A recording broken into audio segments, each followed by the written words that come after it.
we the ones who late. Now family, we the ones who gotta delegate. Get that money in the power, never be fake. Stick to cosign for 3. What did he say? Create jobs, support our own. Educate the same and buy back your home. Got 3 degrees, triple 10. 3 PhDs, now we on the CNN.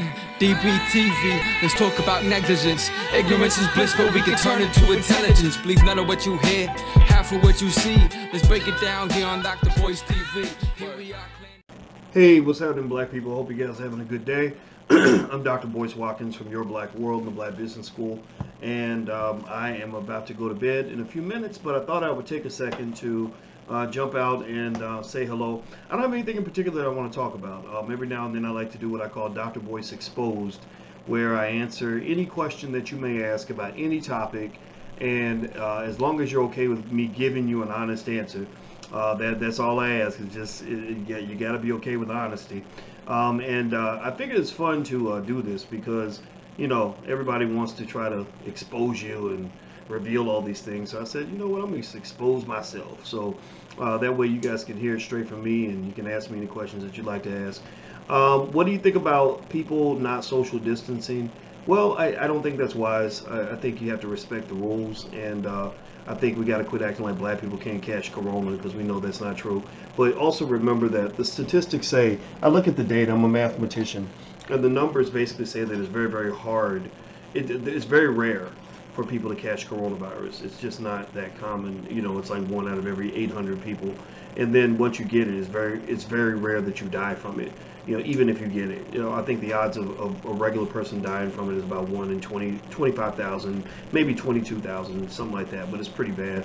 And also, I know someone who actually does autopsies, and she actually said, I think that some of the she said, I think some of the numbers are inflated because I put this on my Instagram. My Instagram is The Real Boyce Watkins, and you can actually read it.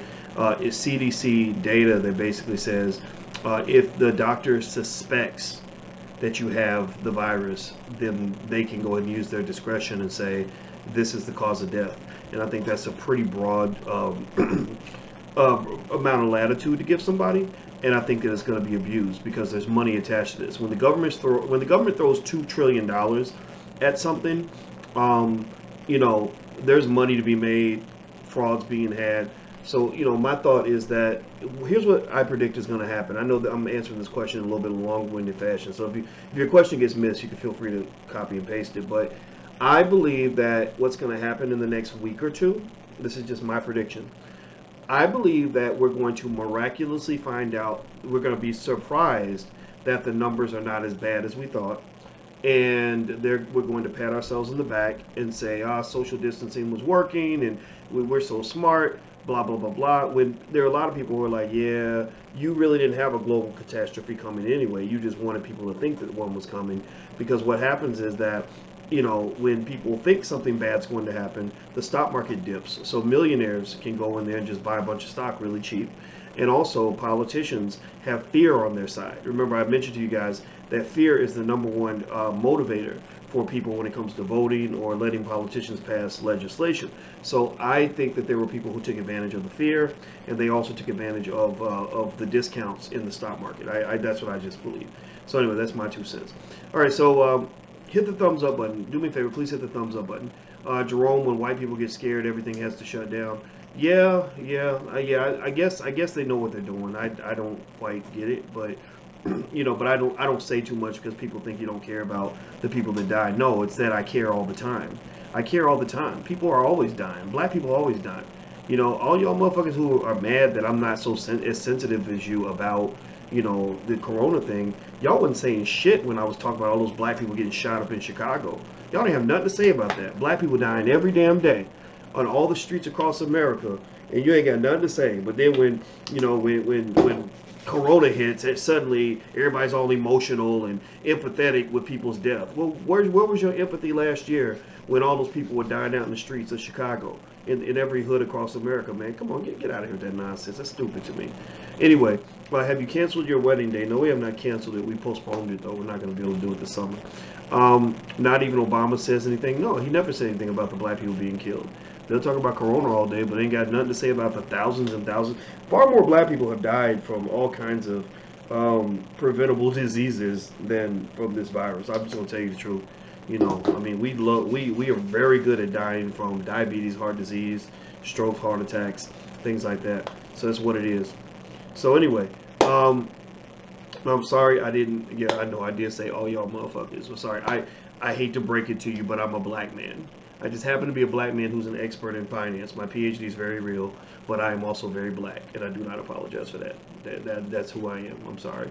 Do you have any younger brothers? Yes, my brother Lawrence. I've been in business with my brother since 2006. Yeah, and he graduated from college, and we decided to do this business thing together. And our parents, you know, our family's like a lot of your families. We didn't have entrepreneurs in the family and all that. So he got this good job offer working for some white people out in Kansas, and I said, man, forget that shit. Like, let's go do something real. Let's do something different, you know. And so I said, look, let's just try. If it doesn't work out, I'm sure the white man's always gonna be ready to hire you. You know, corporate slavery is always available to you. Let's just, while you're young, let's try something different.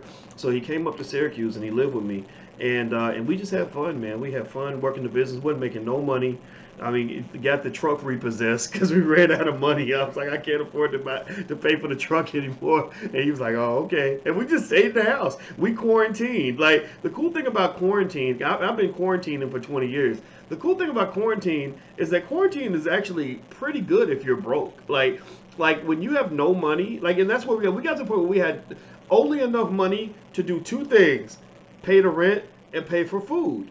If you got that, then you could stay in the house, right? You don't go out, you don't go spend money. You just stay in the house, and that's what we did. We stayed in the house and quarantined ourselves until our money got right again, and that's what we did, you know. So anyway, where's your PhD, Geofool? I don't know what that means. Where's your PhD? Oh, you're talking to some. Oh, I see. Okay, I see you, Royal Clementine.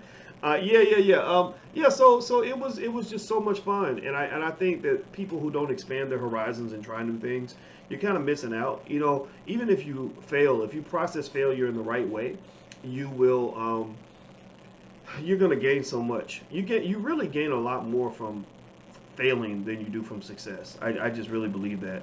You know, but failure is not fun. Failure is, you know, disappointing. Who am I named after? My father. My biological father's name was Boyce.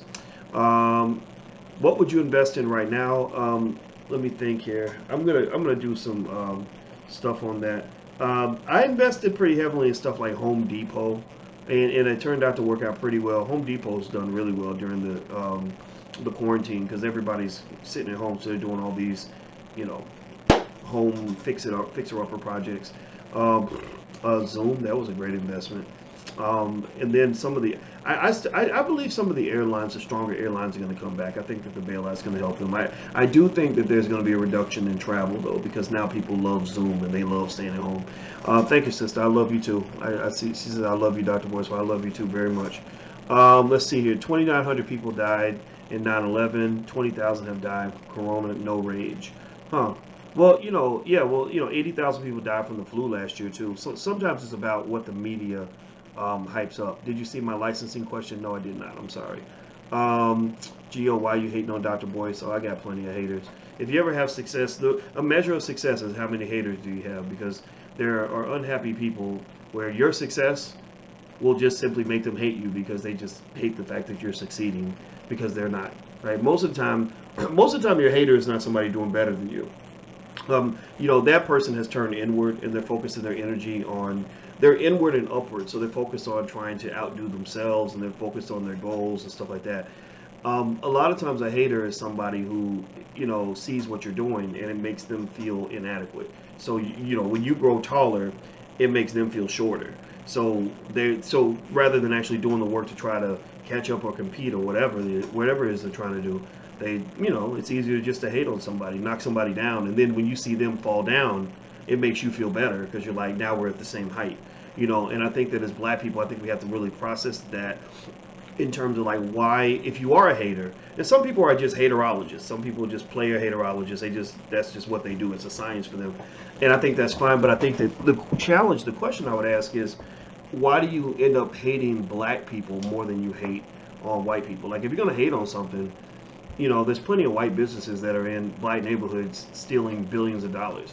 Why not hate on them? I mean, if you're gonna be a hater, hate on something that matters. It's like the gangbangers who will kill the black dude across the street, but ain't got the guts to go deal with the white man downtown. Well, you're a punk. You're a crab in a barrel. So, so I think that crab in a barrel thing is something we gotta like identify and call it out when we see it. Like you can target your hatred toward a lot of people, but for some reason it's like I hate that nigga right there, right? Like not the white people who've been oppressing me my whole life, but I hate that black person right there. So it's kind of it's strange. It's very strange. What do you know about the pension crisis? I don't know specifically what pension crisis you mentioned. Thank you, Deuce, for the donation, by the way. I don't know what you mean by pension crisis. I got to research that. There's probably going to be a lot of economic crises that are going to emerge over time if the economy stays exactly where it is. Like if we stay home and nothing happens, you're going to start seeing the housing market crumble. You're going to start seeing banks start to crumble. A lot of those jobs, instead of 16 million jobs being gone, which is an unbelievable number, you're going to start seeing 20 million, 25 million, 30 million, and the headlines are going to be really, really bad. I'm just going to tell you the truth. I am a fan of us at least opening some sectors of the economy. I'm a fan of at least giving people a choice. I mean, think about this. Like, you're telling people, like, because we want to keep you safe, we want you to stay home and starve to death. Like, if you have no money coming in and you're about to be evicted and thrown out into the street, I got to give you some options, man. Like, or at least write them a big check. You sent them $1,200. Okay, $1,200 will last about 2 weeks. Send them $5,000 now. You're gonna have to do more. You can't have people. You can't just tell people like sit at home. I don't understand how that works. The math does not work. You're putting people in an impossible position. So I really am a fan. I'm gonna tell you, I go out. We go out to the store and grocery shopping and all that, and we go running.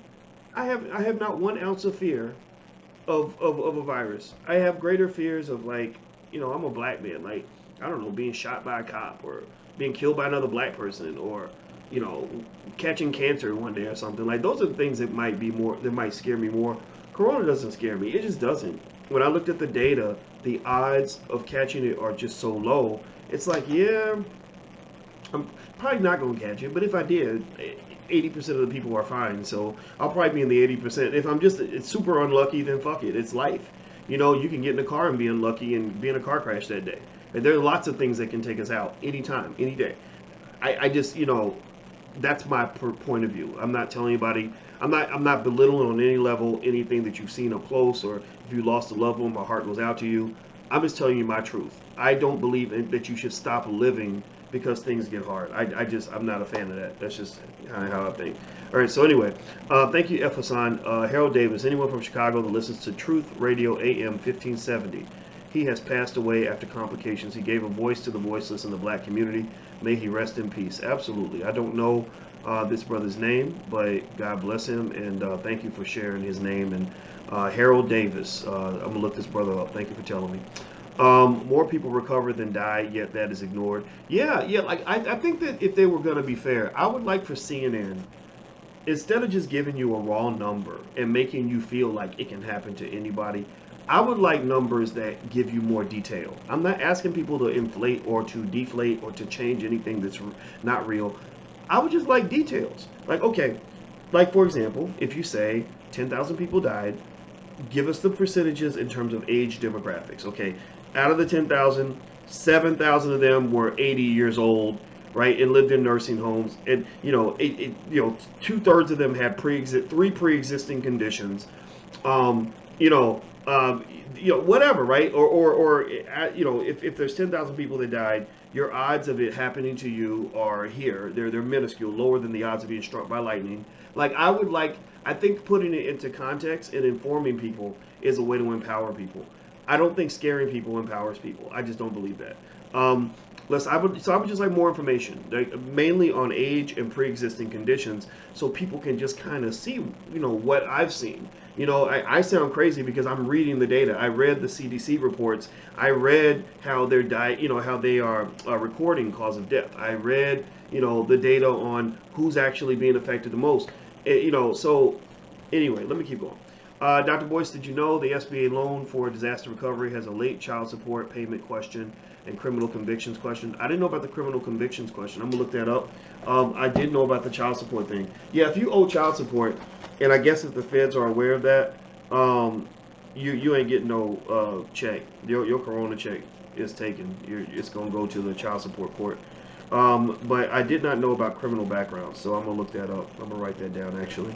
Do me a favor, hit the thumbs up button, share and subscribe button. Also, if you haven't learned about stock yet, one of my little personal goals is I want to see if I can get our stock market participation rate to be higher than the general population, and I want to see if I can do this within a month.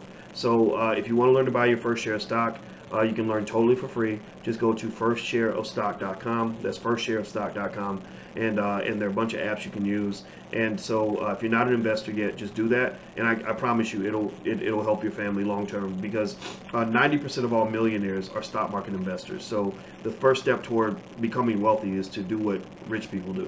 So anyway, how long did it take you to become a millionaire? I don't know. If you measure millionaire status by net worth, in terms of ownership of assets minus liabilities, I don't know, I'm gonna say probably in my 40s, maybe about 43, 44 years old, something like that. Let me see here. If I had known when I was 18 what I know now, I could have probably done it when I was 22, 23. Instead of going to college and spending all that time in school, because remember, I was in school a long time. I didn't leave grad school until I was like 31, because getting a PhD in finance is really hard. It's very rare. Very few people have one. And so I was in school all through my 20s.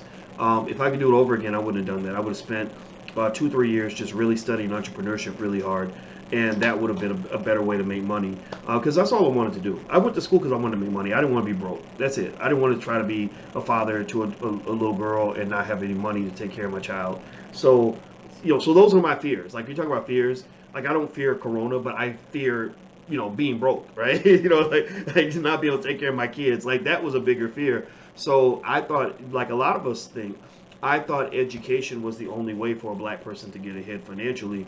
And what's happening now too, though, is that a lot of people with master's degrees and advanced degrees are losing their jobs right now. So I'm not saying that a job makes you a sucker or anything like that, but I think you should always have a plan B. I don't think you can, understand what you know about white supremacy and the way they treat you, and then still expect to be able to depend on these people to take care of you. That's a contradiction. Like, that's a little bit of a it's a little hypocritical, I guess. I don't know if you'd call it hypocritical, but it's just a weird contradiction.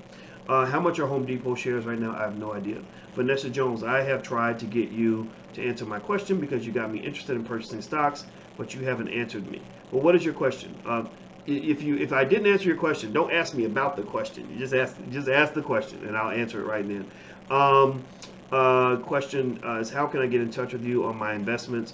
You can email support@theblackbusinessschool.com. I do have an hourly consulting fee. It's very, very high. But if you really want to talk to me, you can. But it's not free. It's not cheap. It's not easy.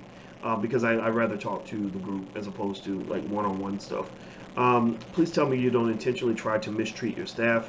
I don't know what you mean. I pay a lot of people's rent. I take care of a lot of people. So I treat my people very well. But what does have to happen sometimes in business is that you have disagreements with people, or you have people that you feel have gotten out of pocket, or they violated their contract. And when that occurs, you have to cut them off. You just got to do it. That was the thing I hated the most, actually, about being in business, is firing people. I hated that. But I just learned, if you don't do that, like, that dead weight, that toxic shit will sink the hell out of your ship. It will sink your ship. So I'm not really here to say names or to, really bring anybody into the conversation. But, if you listen, like, all you got to do, if you really know me and you've really been watching a long time, all you got to do is read between the lines to really know what's going on. Like, if you want to, like, so for example, I can think of a couple people that have been really vocal, like, I hate Boyce, Boyce ain't shit. But listen to how they talk. Look at their energy. And then you will understand. If you know me, you'll know why that type of energy is not something I vibe with. Why that's the kind of energy I have to get away from. Right? All you got to do is listen. You don't have to take a side or nothing like that. Just listen. Like, so when a person's like, that motherfucker, he ain't shit, that nigga, blah, blah, blah. I'm not a person that wants to be around that type of stuff for a long time. Like, I'm open and flexible and tolerant of people being who they are. But if you're exceedingly negative or destructive or harmful to people I care about, I'm definitely going to get away from you. And the problem with that, though, is when you push the people away, because they're hurt, their feelings are hurt, they start screaming and hollering even more. And you know, and so it creates like a weird paradox when you're in a position I'm in, because a lot of people want to meet me, a lot of people want to talk to me, and a lot of times I have to sit back and observe in a protective sense to say, okay, if I go and I talk to this person, is this person going to turn into some kind of a predator? Like, are they going to get mad because I wouldn't give them money, or get mad because I wouldn't give them what they want, and then go out and act a damn fool? So it's really one of those things where you have to balance between. That's why a lot of times, even though I'm very friendly with a lot of people, it's hard to make friends when you're really in the public eye. It's not something I really enjoy all the time, because crazy stuff like that happens, and it really makes me very sad to see it.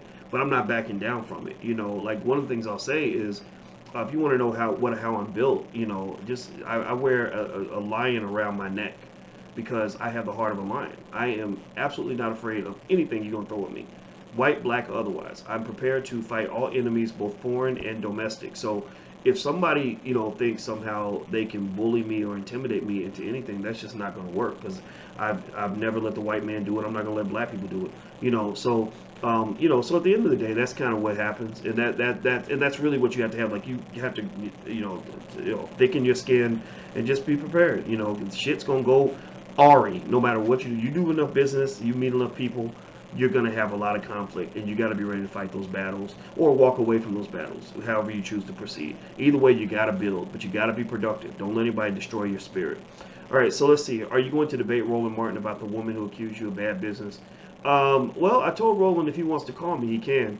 I actually respect Roland. I don't like Roland's ideologies, but I've known Roland a long time, and Roland and I don't see eye to eye on a lot of stuff. But actually, if Roland called me, I would actually take his call. There's some people's calls I would not take. Some people I just wouldn't talk to, because I'd be like, look, you crazy, you out of your pocket, you out of pocket. Roland is not a guy that I vibe with or agree with, but I think that the good outweighs the bad. So you're never going to really see me go out of my way to want to see Roland Martin gone. But I will challenge Roland on certain things. So that's how I feel about Roland. In terms of people accusing you of doing bad business, if you do enough business with people and people don't get what they want, people are going to accuse you of all kinds of shit, and you just got to work through it, whatever. Fine, say what you want. Lord knows I take care of a whole lot of black folks. Let's see here. Do the Black Business School have an athletic program? If not, why not? We would like to one day. We right now are at a size where we don't have the budget for that kind of thing, which is one of the reasons why we would love for you to try out the Black Business School. We educate black people better than pretty much 99% of all universities, including places like Harvard and Yale, because we teach black people the right things. You're learning from people that you don't get to learn from at these universities. The universities are charging you $40,000, $50,000, $60,000 a year. We're able to charge incredibly low amounts of money because we've developed the organization to have very low overhead.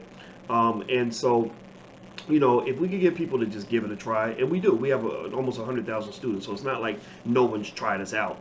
But I really think that if you think outside the box and you realize that we're living in 2020 and not 1985, you'll realize education has changed.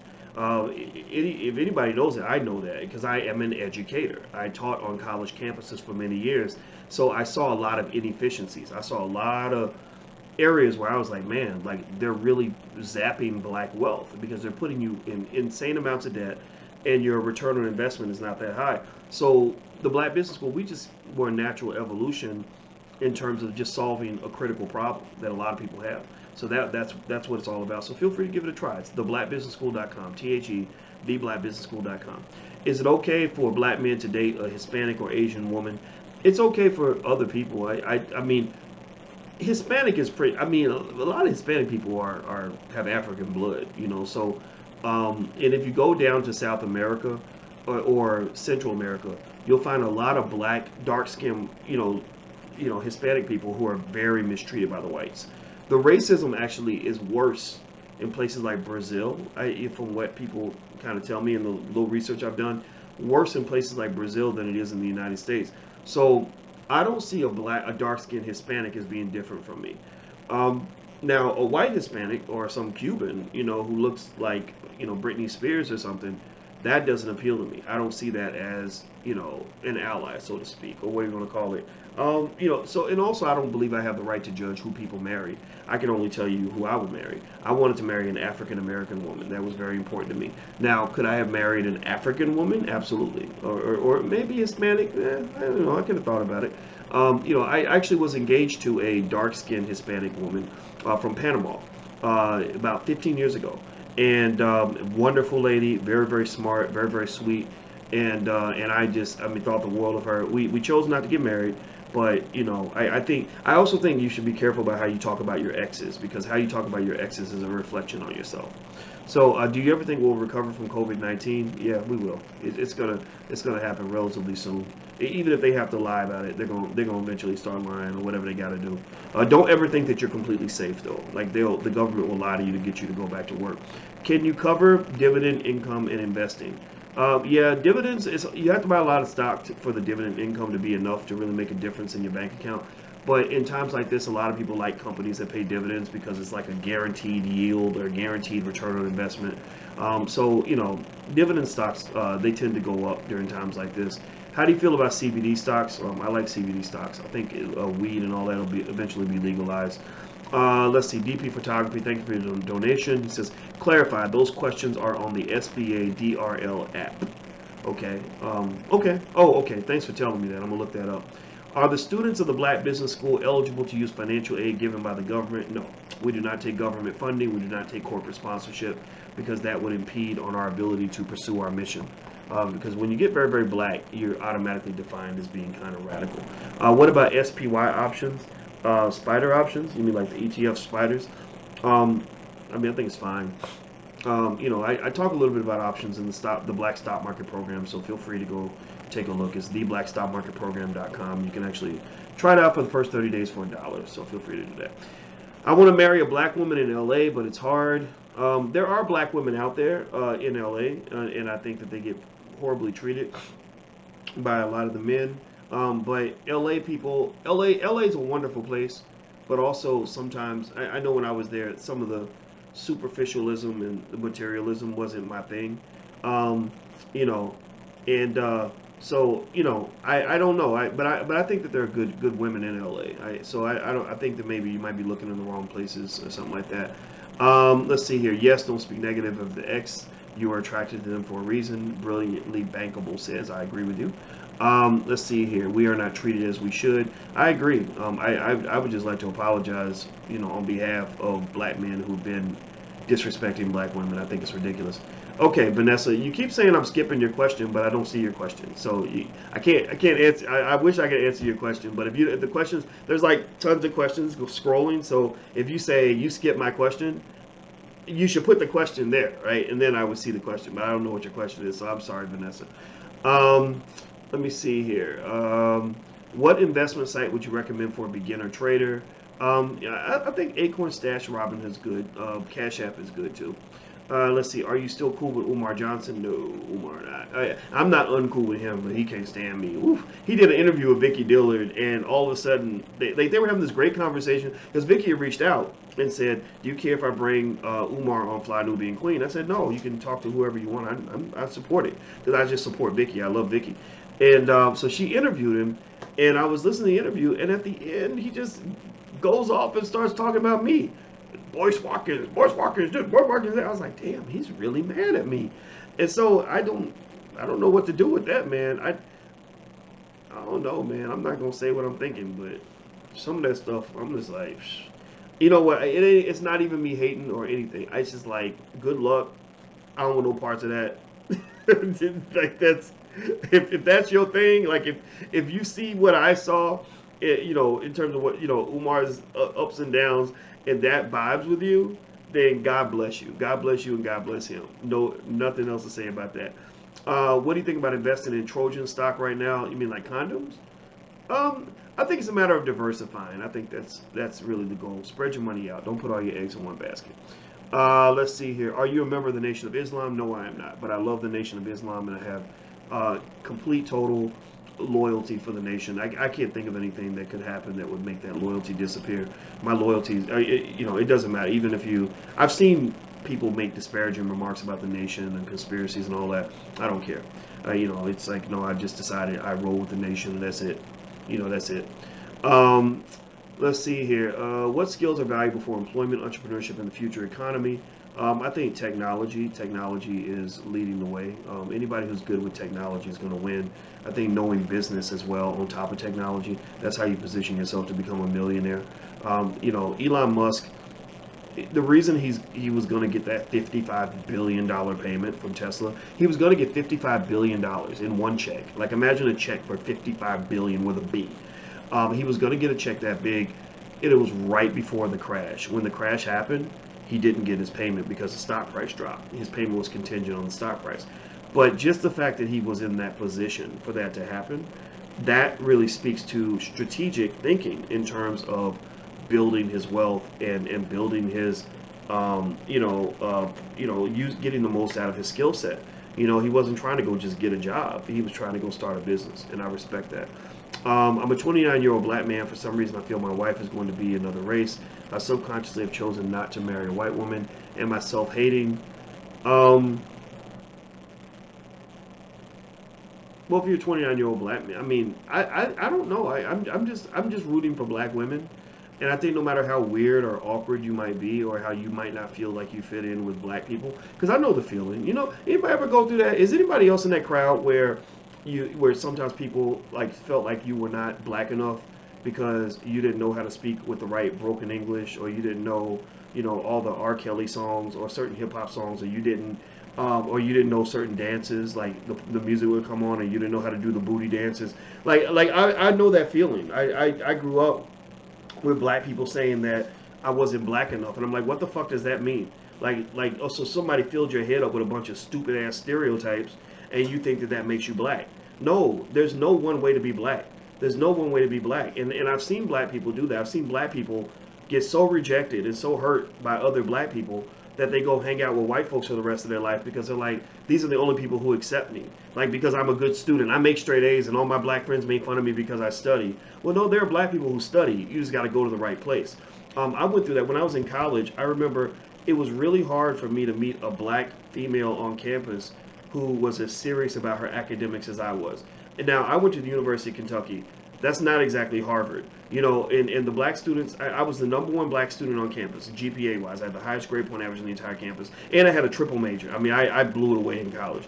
And I was looking for a beautiful black woman that I could vibe with who also took her academics seriously. I just didn't meet her, And then I did meet one girl. She didn't like me though, so it was what it was. But then I remember I went to visit Harvard one year just to stop by, and I went to a black student union meeting, and I met all these like really pretty black girls who were all like super smart, and I remember being so excited about that. I didn't meet any because at that time I was 19. I didn't know how to talk to girls back then. I know I'm ashamed to admit it, but that's true. But now, the woman I'm gonna marry, she's a college professor. She also was a great student, and she always jokes. She says, "Yeah, boys, you wouldn't have had to make me study. Like, I was studying on my own. I was already studying. I was already trying to be a good student. No matter how, my point is, no matter how weird you are or how different you are, there's somebody out there that can appreciate that. And anybody who can't appreciate that, whose head is filled with a bunch of dumb stereotypes, I don't even think they know what it means to be black. Like, white people should not be allowed to tell us what it means to be black. That's absolute bullshit. Because a lot of what they tell you about yourself and convince you to internalize are incredibly unhealthy, very unhealthy habits. I get sick to my stomach when I see a bunch of brothers who all they want to do, like I was in college, I knew these football players. I almost pledged Q. I was about to pledge Omega Psi Phi, and I saw these guys. And no disrespect to the Qs though. If you're a Q, this is not a diss at all. But you know what I'm talking about. You know how sometimes people's behavior can be a little bit over the top. And these guys were just, they were a bunch of football players. And so, of course, they all thought they were going to the NFL. Not one of the motherfuckers went to the NFL. And they all, and I remember them sitting around drinking and smoking and none of them wanted to do anything intelligent. They would make fun of me because I wanted to be intelligent, and I was just like, this is stupid. Fortunately, again, I told you, I've always identified with the lion. So even though I was shy, I wasn't scared to be myself. So I would just be like, this is stupid. I'm not doing this stuff. And I remember just feeling like out of place, you know, and it was like, man, like how come I can't find other black men that want to be a man? You know, how come every black man I know is so lost in who he is that he's copying some fucking stupid ass rapper? Like you're acting like these dumbass rappers who are gonna die before the age of 40 because they smoke so much weed and Molly and drink so much liquor and don't want to educate themselves, don't want to learn how to start a business, and then gonna talk about oppression. Oh, the white man did it. No, the white man didn't do all that. He didn't make you a man with, you know, with 10 kids and 7 babies mamas. That was you and your dick. You and your dick conspired to ruin your life. That was not the white man. So again, I think racism is very real. I think we have to acknowledge it. But I am just not a fan at all of a bunch of men running around in the mud complaining that the reason they're in the mud is because another group of men put them in the mud. Maybe women can say, you know, white men are oppressing us. Maybe that's acceptable for them to say. I don't know. But men should not be saying that about other men. You should never admit as a man that another man is holding your balls in his right hand. Like seriously, like you should never admit as a man that another man gets to decide your fate. Because when you say that the reason I'm not successful as a man is because another man is stopping me, you're basically elevating that man to a god.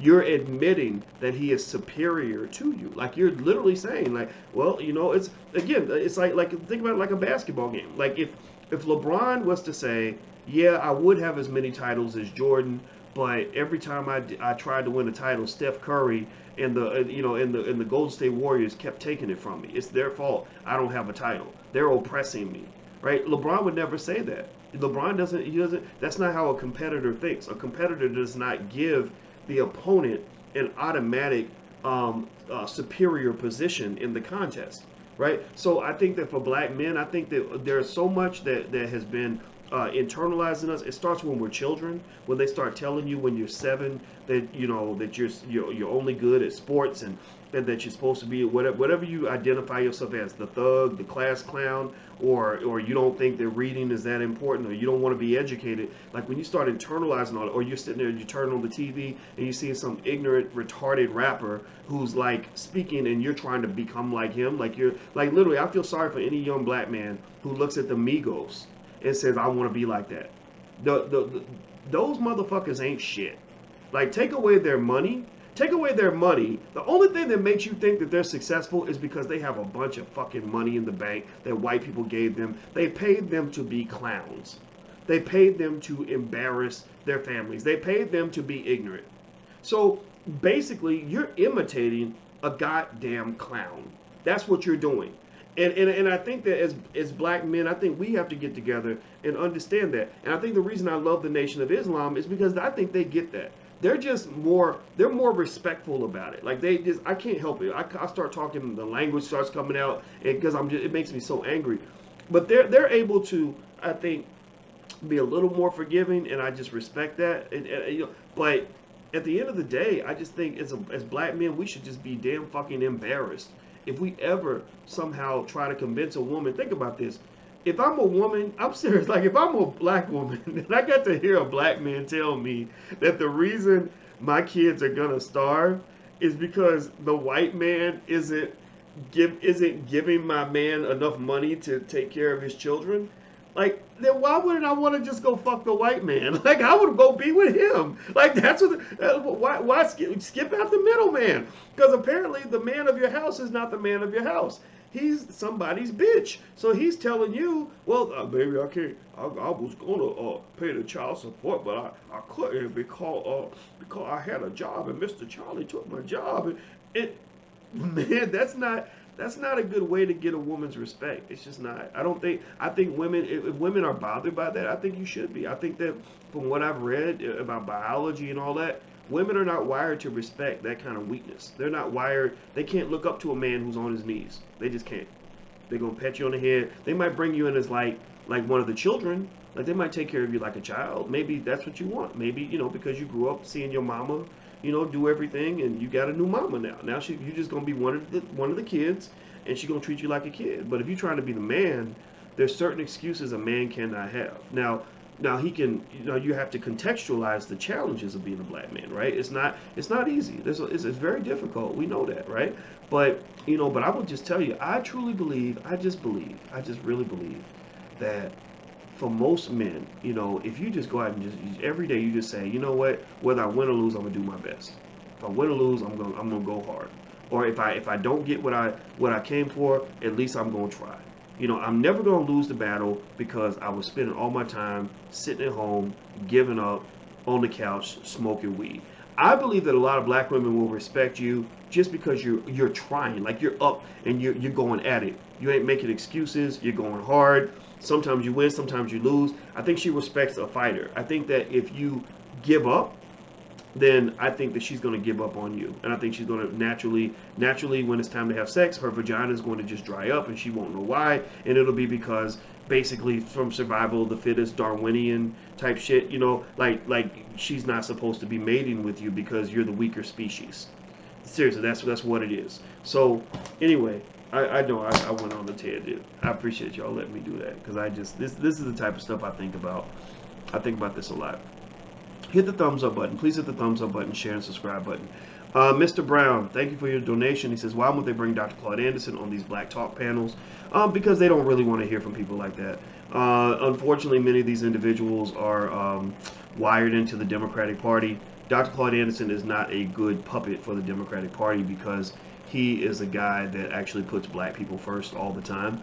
And in his style of blackness, in terms of powernomics, is very much built on black people self-generating the power that we need to be successful, as opposed to another ideology that says, the only way we can have anything is if white people give it to us, or if they decide to be nicer to us. And so a lot of us, myself included, have given up on that. I don't trust white folks as a collective. I don't trust the government. I don't trust corporations. I don't trust any of that. But I do trust black people. I do trust me. I trust what we can do as a community with our 1.3 trillion in economic power. I trust what can happen if we stick together. I trust the intellect in our community. I think that we have just so many powerfully innovative ways of overcoming the circumstances that are in front of us. And so that's what I'm voting for. Like, that's what I support. I just really think it's time to try a different approach.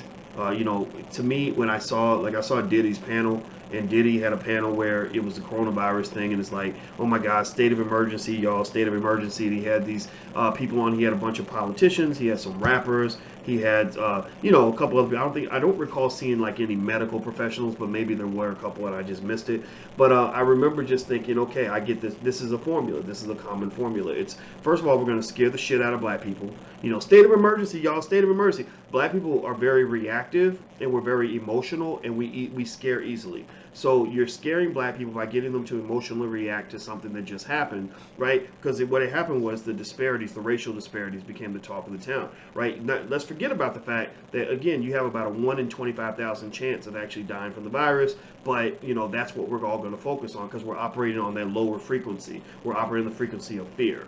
And so then he has the panel, and a lot of people were watching, and I saw this really honestly like a Democratic operative kind of thing, where it's like, okay, I get it. You're bringing in Angela Rye, you're bringing in Van Jones, you're bringing in Kamala Harris, and basically what this is it's basically saying, dear black people, you have a reason to be scared, and so because you're scared, you're looking for leadership.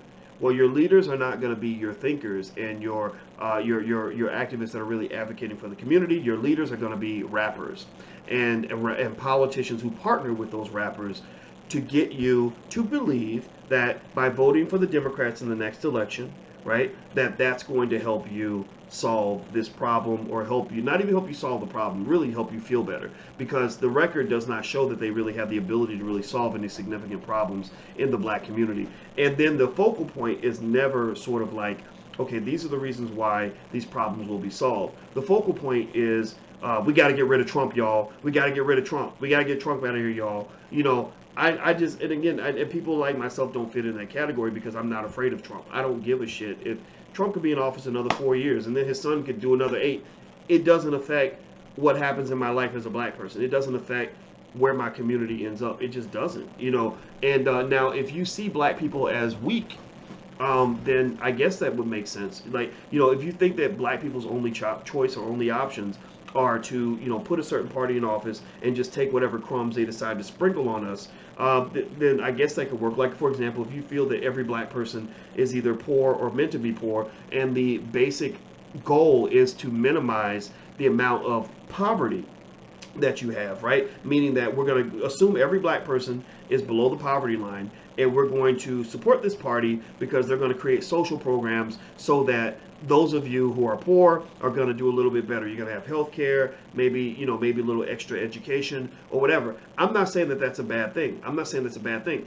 but I don't think every black person is built that way. I don't think every black person is built to be in the free lunch line. I think there are some black people who actually want to control their own communities. I don't think that every black person wants to be sort of treated like we're all disabled and should be like in a nursing home. I think there are black people who say, no, we are very strong. We are a nation. We want to build just like you. We want to do big shit just like you. We don't want to just sit here and be thankful that we have a bigger welfare check or that white people gave us a better job. We actually want to be in the position to be captains of industry. We want to create the jobs. We want to control our neighborhoods and control our communities, because the Democrats have never, in my opinion, anywhere ever really advocated for that. So really what you're talking about is an ideology that honestly is a little bit conservative. I'm not going to say Republican, because Republican, that just puts you in another pocket of another major political party. But it's a little more conservative in the sense that it's kind of saying that, that there are black folks who say, no, we don't really want you as an ally to come in and throw us a couple of crumbs. We want to own the whole goddamn cake. We want to bake the cake. We want to own the batter. We want to own the icing. We want to own the butter that goes in the cake. We want to own all of that shit and bake our own cake. And then your ass can just leave the room. Like, we don't even want you around because you're coming with a lot of ideas that don't even make any sense to us. You're coming in with all this gayness, and you're coming in with all this feminism, and you're coming in with all these other tangential issues that don't matter. You're coming in with these ideas about immigration that don't make sense to some of us. We might agree with you, we might not, right? Because a lot of us in our community are gay. A lot of us in our community are, support immigration, illegal immigration, whatever you want to call it. That's fine. I'm not saying that that's really a barrier, but we should be making that decision. Black people should be the ones driving that bus. And so when the white liberals come along and say, here's a couple of welfare checks for you, here's a couple of dollars, or a donation to the church to get the pastor to go and get the congregation to give us their vote, and then we're going to come in your church and we're going to scare you. We're going to scare you with coronavirus disparities. We're going to scare you by saying, hey, y'all, they trying to take your votes down in South Carolina, y'all. They try to take away the black vote. There are people that are going to fall for that because unfortunately we have a self-esteem thing kind of going on. You have a lot of black folks that are just scared and feel powerless, and also have been kind of hypnotized by this idea that somehow we're like handicapped kids in a wheelchair. Like we can't, like the idea, like some people are deeply offended by the idea of people pursuing relevant, real black power. They're offended by the whole concept of powernomics because they're sitting there thinking, how the hell are you as a nigga thinking that you can ever do half of what the white man's doing? How are you black? You ain't got no power. You can't build nothing. You can't start a business. What's wrong with you? Right? So, so people like that, I guess they should ride the little bus, with the handicapped kids or whatever. And then you've got the talented 10th that are going to go out here and actually fight. So, so I think I'm never going to be in the majority. I think that what you do is you go ahead with your family. You got a kingdom called your house. And that's a kingdom that no white man can have any influence over. You have the influence. You have the say in that space. You are the king of that castle. You are the queen of that castle.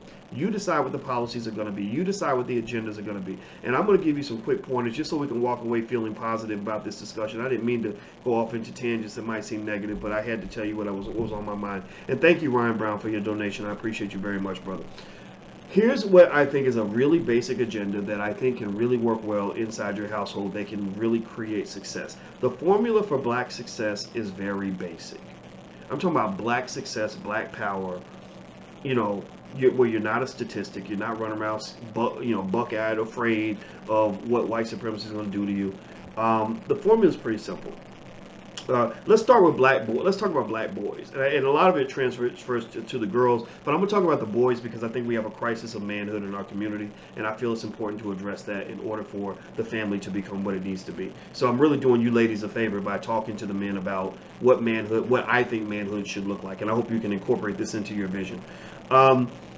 First of all, education. Education should be more important than any sport ever invented. Like, there is nothing about basketball or football that or learning how to rap as a child that gives you any significant probability that you're ever going to make money doing any of those three things.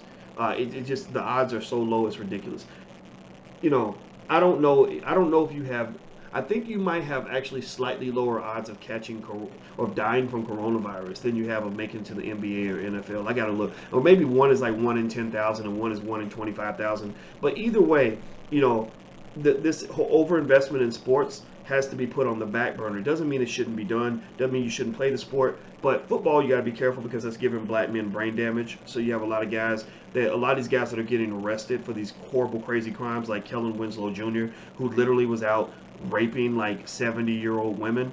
That means he clearly ain't right in the head. I mean, rape right there is bad enough, but you're raping like old ladies. Like, something's fucked up in his head. We know this. This man's taking 1,000 hits to the head. He's nothing but another Aaron Hernandez, right? So I'm a little bit of a skeptic on football because I just hate to see these poor guys in a situation where you're fully accountable. You're not a white woman, so you're going to be fully accountable for whatever you do, despite your brain damage. Nobody cares if you were drunk. Nobody cares if you were high. Nobody cares if your brain is fucked up.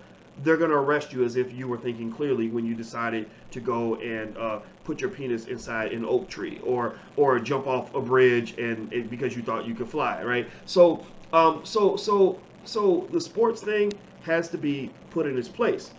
Sports should be a supplement. Like Myron Rolle is a great example. Dr. Myron Rolle, he was a great athlete, played for Florida State, played in the NFL, but he always said, I want to be a doctor. Like, that's my top priority. That's my long-term play. Now Myron is a surgery resident at Harvard. God bless him, you know. So because it actually takes less effort to become a surgeon than it does to become an NFL player. I believe it takes less effort to do the first one than the second one. But so education has to be top priority. Reading, writing, math. That's pretty much all you need educationally to be able to do anything you want. If your child every week, let's say you decide, you know what, I'm never sending my kids to school again. I want to make sure they're ready for the world. We're going to be on top of it. Here's all you got to do. Make sure they're reading every day, that they're writing every day. Reading means they can consume information. Writing means that they can communicate what they're thinking. Because a lot of black folks have brilliant ideas, but they can't communicate the ideas, right? And then math means that they just know how to count. They can do business, right? You can't do business if you don't know math. If a child is drilled on those three areas, you can go learn everything else. If they decide, oh, I want to be a medical doctor, well, now they can read and write and do math, so they can go into medicine or whatever, right? A lot of the extra stuff in education is honestly just fluff. It's fluff. It's social conditioning. It's social conditioning because, you know, like, why in the world, why do I care that my child's going to school every day to learn that Billy might have 2 daddies? Like, that ain't got nothing to do with how smart my child is. Seriously. So ultimately, you know, I think that basics on education, reading, writing, and arithmetic, as they call the 3 R's, starting there, drilling your kids on that at a very high level will take them a very long way. Now, if you want to also give them something of tremendous value, another thing is you give them business. All you got to know about business is 3 things, 3 pillars of wealth. 3 ways people make money in America: stock investing, real estate investing, and having a business. Stock investing, real estate investing, and having a business. That's it. Those are the 3 major ways that people make money in America. If you are skilled and drilled as a child on those 3 areas, your odds of becoming a millionaire probably go up 20-fold. 20-fold. Do you know how many black folks graduate from high school and don't even know how to buy a house? Do you know how many of our folks out here got master's degrees and don't know how to even buy a share of stock? Like, that's why I created that site. Again, you can learn for free, firstshareofstock.com. I said, oh my God, this is crazy. It's so easy to buy stock. It's so easy to invest. Nobody knows how to do it. I can make a great contribution to black people by using my platform to get as many black people invested as possible, because that's how most millionaires become millionaires, and that's how they become bigger millionaires. So let's go back to it. Stock investing, real estate investing, knowing how to run a business. If a little black boy is drilled in those 3 things at a very high level and knows these things going out into the world, he's probably not going to be in some bullshit economic struggle where he can't take care of his kids and his baby's mamas because a white man won't give him a job. Like, he's not going to be this, seriously. I mean, tell me, I'm sorry, but it bothers me, like, when I see, like, strong, able-bodied, capable black men, like, run around like you are, like, handicapped little children. Like, seriously, like, no, you're supposed to be a competitor. So, if you give your son those 3 skills in those 3 key areas on how to make money, he'll always kind of know sort of where to go, where to navigate. He won't be out here just lost. And then if he's got those other 3 skills, reading, writing, and math, so I know how to read and consume information. So if I want to learn more about, home ownership or investing or buying rental property, I can just go read about it. I know how to do the math so I can make business deals. I know how to write so I can write up business proposals. I'm ready to do whatever I want. The next piece, Black history. Stop sending your kids to school so they can learn how great white people are. That don't make no damn sense. Why do we spend so much time? We are descendants of slaves, and we spend more time at school worshiping the damn slave master than the slave liberator. All these damn kids know everything about Abraham Lincoln and George Washington and their racist asses, and know nothing about Marcus Garvey, know nothing about the real work of Malcolm X. It's insanity. It's absolute insanity. So Black history is important so they know where they come from and how great their people are and what their role is in continuing that greatness, right? And you really want to go all the way back to Africa, right? Just because history is really all about kind of telling people about all the things that have happened. It's very selective, like, so for example, we go to white schools, they make us all intrigued by European history or whatever, right? Well, you tell them stories about African history and they become excited about that, and that becomes relevant to them. And then they start to see themselves as a part of that. Like, okay, I'm continuing a tradition. I'm supposed to be in my community because that's the only place where anything interesting is actually happening in my world, is in the Black community, right? So it instills a type of pride. It gives them the ability to connect and identify with something, right? They can find their heroes and attach themselves to their heroes. Do you know how many white people there are? Seriously. And Black people too, but mostly white people, who work at NASA, who will tell you that, I grew up and Buzz Aldrin was my hero and made me want to go to space. When I saw Neil Armstrong get off the spaceship, that made me want to go and become an astronaut. Or I watched Captain Kirk on Star Trek, and Star Trek inspired me to want to, like, literally do deep space missions right now. Like, so that stuff, that basic stuff, like these fantasies, these narratives that are created for children when they're young, that shapes what they do when they grow up, right? So if you're raising your son and telling him, like, hey, son, you are a strong Black man. You're supposed to be there for a Black woman. You're supposed to be a leader in your community. You come from a great line of amazing people. You're supposed to be a wealth builder. Black people must own things. We have to build. We have to have our own businesses. We have to buy black. Like, your son's going to feel like a soldier. Like, he's going to go out here ready to, like, fight. He's like, yeah, for the Black community, right? So he's going to be like team Black people all the way, right? So, but because you never really sort of position him to know exactly who he is, then somebody else comes along and says, no, you're supposed to be team white people or team Duke University, or you're supposed to identify and attach yourself to something else, or maybe you're supposed to be a thug rapper or whatever. So I just think shaping those kids' identities very early is very important. So I think literally, if a child just had those 6 things, reading, writing, math, stock investing, real estate investing, entrepreneurship, and then Black history, they could do anything they want. Like, that person literally, you can't really oppress a person like that, especially if they have some confidence in them. Because what happens is that oppression is a funny thing. Oppression works well if you can make the person just kind of give up. Or you can make them give up, or you can keep them ignorant, or you can keep them distracted, or you can get them to sort of focus on the wrong things, or going in the wrong direction, right? So a lot of our folks either have given up, right? That's the dude that's sitting at home, smoking weed in his mama's basement, in his drawers, playing Xbox every day with, 7 babies' mamas, because he gave up. He's like, oh, racism, blah, blah, blah. Okay, fine. So he's not a factor, right? Then you have the Black folks who are just ignorant, lost, like just never were properly educated, so they don't know what to do, right? So they're just sitting there, just kind of getting their asses kicked. And then you have black folks that are misguided, right? So maybe I went to school and I got a master's degree and a law degree, but because I was never rooted in terms of who I really am and what I'm supposed to be fighting for, I'm applying all my energy to all the wrong things anyway. So I'm like a powerful weapon that's being pointed in the wrong direction, right? Like the gun's supposed to be pointed here, but I got the gun pointed in this direction because I was never taught who I am, and if from the very beginning. So before you figure out the what, meaning like the what and the how, you have to have the why. The why is more important than the what and the how. When somebody at an early age is taught to be. By the way, if you're on Instagram, you guys are about to go out. I'm gonna just hit the restart button so you guys can come right back in. But if you have the why, like if you just kind of know, like this is what I'm supposed to be. Like I am a strong black man. I'm a warrior. I'm fighting for my people. I'm supposed to be out here winning for my people. Then you kind of you're so motivated. You're gonna figure out the what's and the hows. You're just gonna like consume the information necessary to achieve the goal because the goal is so important to you and you know why it's important. Like I really believe that it's very difficult. I believe it's extremely difficult to oppress a person who is 100% crystal clear about their destiny and their sense of purpose. I think that if a person knows who the hell they are and why they're doing it, like you can't stop a person like that. It's like trying to argue. Imagine trying to talk to a religious fanatic, right? You meet somebody. I don't know if anybody's got like a relative that's like a super duper holy roller, right? Like you can't take their Jesus away. They're what they believe about God, or it might be Islam or whatever it is. It's so deeply entrenched. Like you can't stop that.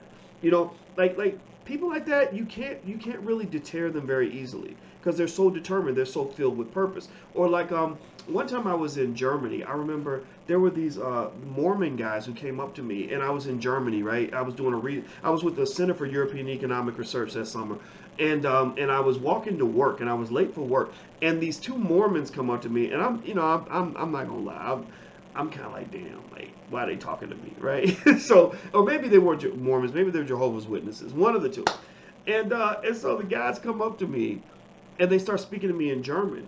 And so I was like, oh, that's my out. Like, I don't know German. So I was like, I'm sorry, I speak English. So then they started speaking to me in English, right? I was like, okay, all right, well, damn, I got to talk to you now. So I started talking to them.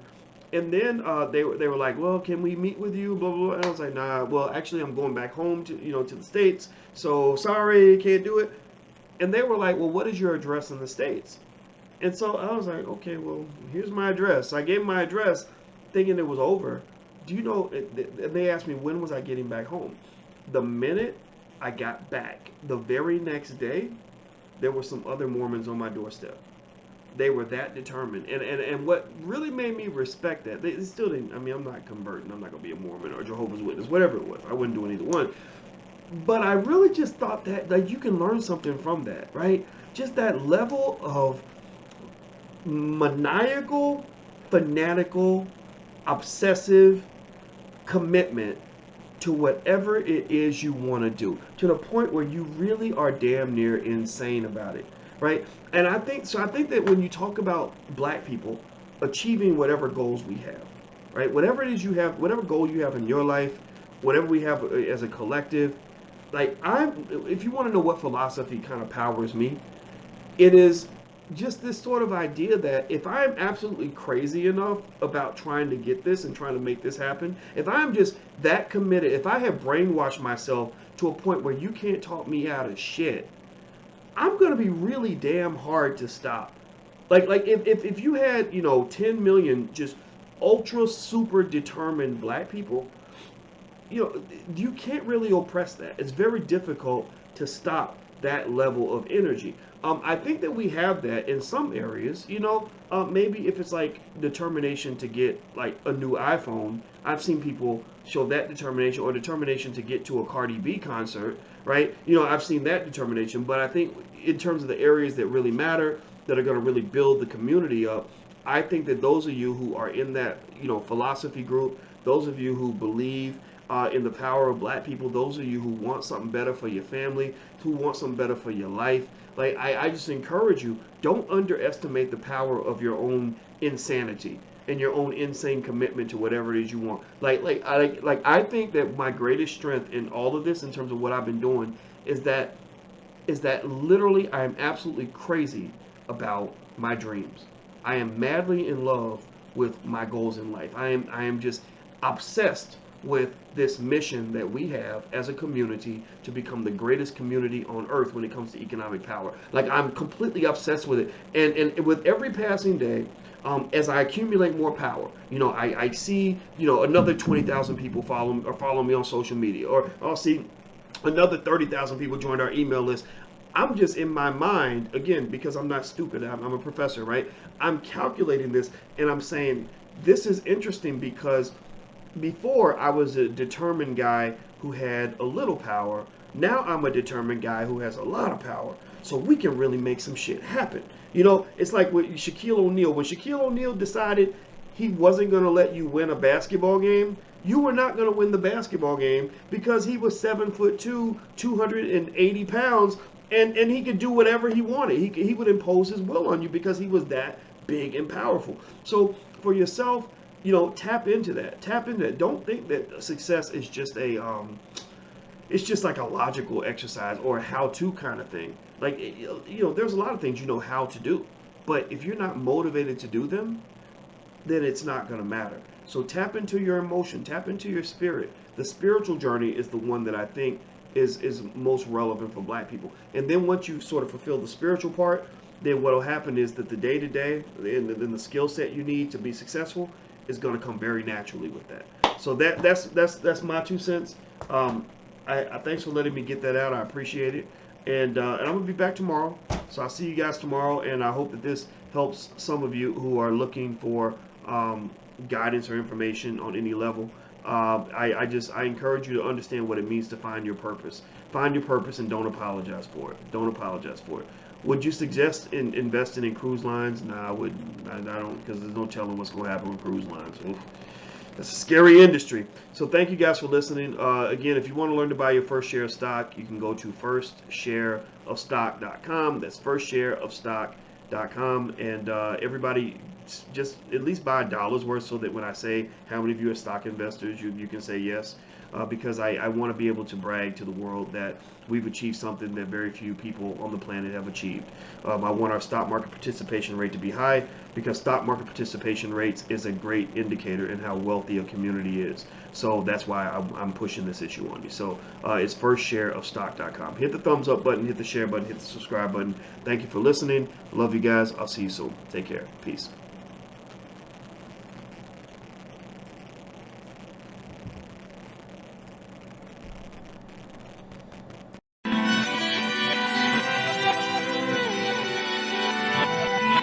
Here we are, clan the isms, cataclysm great. Our people out here struggling, trying to make it in this state. Everybody out here doing it, but we the ones who late. Now family, we the ones who gotta delegate. Get that money in the power, never be fake. Stick to cosign for 3. What did he say? Create jobs, support our own. Educate the same and buy back your home. Got 3 degrees, triple 10. 3 PhDs, now we on the CNN. DBTV, let's talk about negligence. Ignorance is bliss, but we can turn it to intelligence. Believe none of what you hear, half of what you see. Let's break it down here on Dr. Boy's TV. Here we are.